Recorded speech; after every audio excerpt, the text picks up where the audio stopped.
तो he would have even surpassed Sam Manekshaw's contribution to the nation. तो जिस बात पे ये चल रहे थे, जिस बात को ये अकम्प्लिश करना चाहते थे, जिस टास्क को ये अकम्प्लिश करके देश को देना चाहते थे, वो टास्क आसान नहीं था। आपको मालूम है कितनी किस्म की अड़चनें आती हैं हर तरफ से, चाहे पॉलिटिकल ऑब्स्टिकल्स हों, चाहे ब्यूरोक्रेटिक ऑब्स्टिकल्स हों, चाहे कोलीग्स के ऑब्स्टिकल्स हों, चाहे ब्यूरोक्रेसी के ऑब्स्टिकल हों, चाहे इकोनॉमिक ऑब्स्टिकल्स हों। कितने किस्म के ऑब्स्टिकल खड़े होते हैं इस चीज़ों को करने के लिए। और हमेशा आपको लोग मिलेंगे जो आपके काम में बाधा डालने की कोशिश करेंगे, कहीं ना कहीं आपको डीरेल करने की कोशिश करेंगे, लेकिन ये डीरेल होने वाली चीज़ नहीं थे।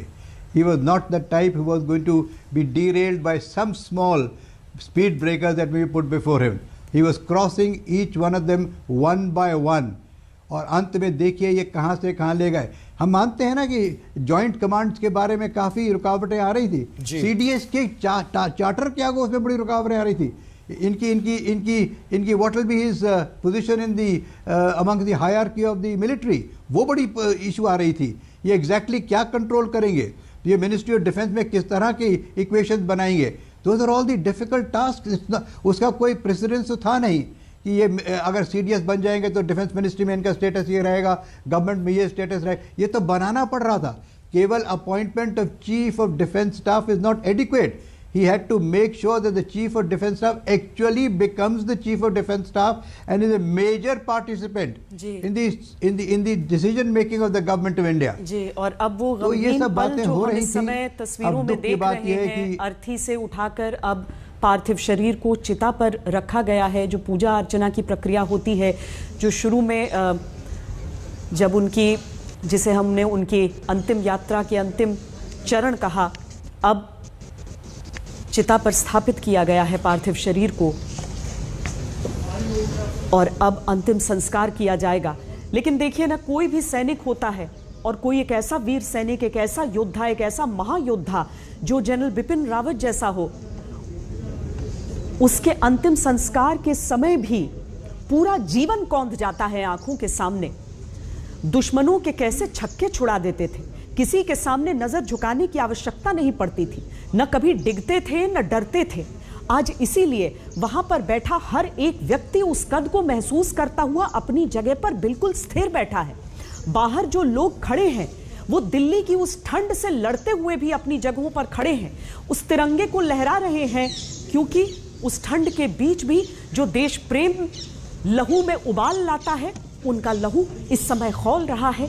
देश की सेवा के लिए, देश प्रेम से ओतप्रोत सारे लोग दूर दूर तक खड़े होकर, जहां से उन्हें शायद नजर भी नहीं आ सकता है, वहां पर भी खड़े होकर बस हिस्सा बनना चाहते हैं इस अंतिम पल का।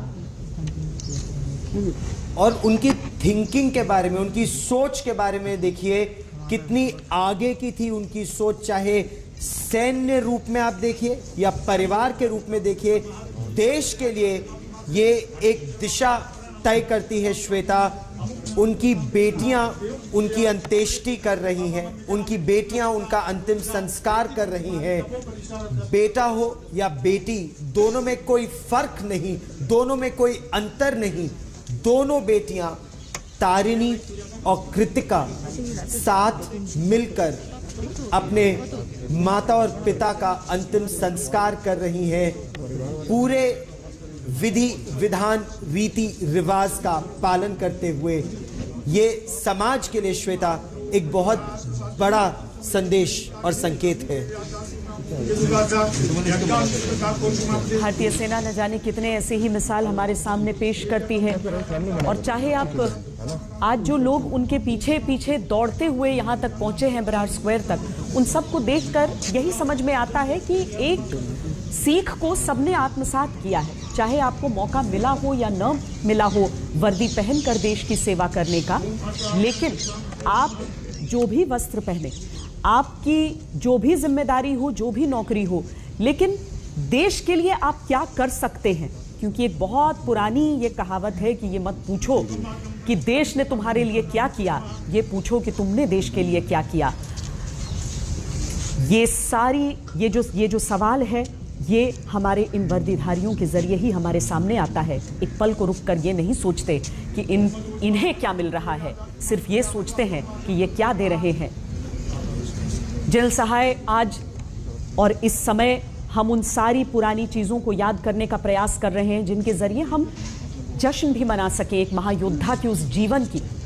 उसमें एक पल भी उन्होंने गंवाया नहीं है, हर एक पल को उन्होंने देश को समर्पित किया है, एक पल को भी व्यर्थ नहीं जाने दिया है। इसीलिए बहुत कम ऐसे वाक्य देखने को मिलते हैं जब एक प्रतिद्वंद्वी आपकी ताकत को देखकर सहमकर आखिरकार कितनी भी बड़ी बड़ी बातें कर ले। डोकलाम जैसी जगह में लंबे गतिरोध के बाद चीन को झुकना ही पड़ा, पीछे हटना ही पड़ा। आज इस मंत्रोच्चार के साथ यहाँ पर अंतिम संस्कार प्रारंभ हो रहा है, लेकिन इसी के साथ प्रारंभ हो रहा है एक ऐसा दौर भी जनरल सहाय जहाँ पर जनरल रावत की उस विरासत को पीढ़ियों को आगे ले जाना है। सही कहा। जनरल रावत का दृढ़ निश्चय, एक्शन, हम लोग बोलते हैं, बोलना और एक्शन में जमीन आसमान का फर्क है। जो उनका दृढ़ निश्चय था फॉर एक्शन, उसको पूरा करना, एक प्लान करके और उसको स्ट्राइक करना उनकी छवि है। अभी अगर आप देखिएगा जो म्यांमार में किया है और वही वेस्टर्न बॉर्डर पे पाकिस्तान के अगेंस्ट किया है, उसमें अगर आप बैठ के उसको पढ़ें आपको रियलाइज होता है कि उसमें पर्सनैलिटी कितनी है हिंदुस्तान में, कि let's take a bold action. बहुत हो गया हम पिटते आए हैं, बहुत हो गया हम चुप रहे हैं, अब टाइम है हिट आउट। और उनके नाम से आप मान लीजिएगा, उनके नाम से बोथ नॉर्थ में और वेस्ट में जो भी देश हैं वो घबराते हैं उनके नाम से, क्योंकि उनको पता है कि अगर बोल्ड एक्शन ले सकते हैं तो यही जनरल हैं जो बोल्ड एक्शन लेंगे। पर मैं एक और चीज ऐड करना चाहता हूं कि जनरल रावत वो अपनी एक छवि अगले जनरेशन में छोड़ गए, वो एक रास्ता छोड़ गए। अगला जो सीरीज बनेगा मेरे विचार से वो उससे भी बोल्ड हो, क्योंकि वो एक रास्ता छोड़ गए, एक मार्ग, दिशा जो है, एक दिशा दिखा दी है कि करना है आपने, ऐसा करना है। एंड 100% जो अगला जो भी आएंगे, जो भी पद संभालेंगे, वो और भी बोल होंगे, क्योंकि आफ्टर गुरु आपको सिखा के गए, और गुरु अगर आपको सिखा के गए शिष्य क्यों नहीं करे। तो मेरे को फेथ बहुत है अगले जो भी उनके जगह पे आएंगे। और मैं आपकी टीवी में देखता हूँ किसने इन सब लोगों को बुलाया जो बेचारे बाहर सिविलियन भारत माता की जय करे, भारत माता की जय करे। Who called them? No one has called them. Road पे किसने बोला कि आओ रोड पे खड़े हो जाओ तिरंगा लेके? पर खड़े हैं ना, एक आदर है, बिपिन रावत साहब के नाम का एक आदर है, एक जोश है। And I think this is, मैं तो केवल क्रिकेट में देखता था दुनिया जो है इकट्ठी होती थी, भारत माता की जय या वंदे मातरम या व्हाटएवर। आज एक पहली बार एक जनरल के डेथ के ऊपर, क्रिमेशन के ऊपर देश इकट्ठा हुआ है। जैसे सर बोल रहे थे, from north to south, east to west, सारे शोक मना रहे। कल मैंने एक मेट्टिपल्लम का देखा था, जो वो वडक्कम वीर पूरी दुनिया रोड पे लगी हुई।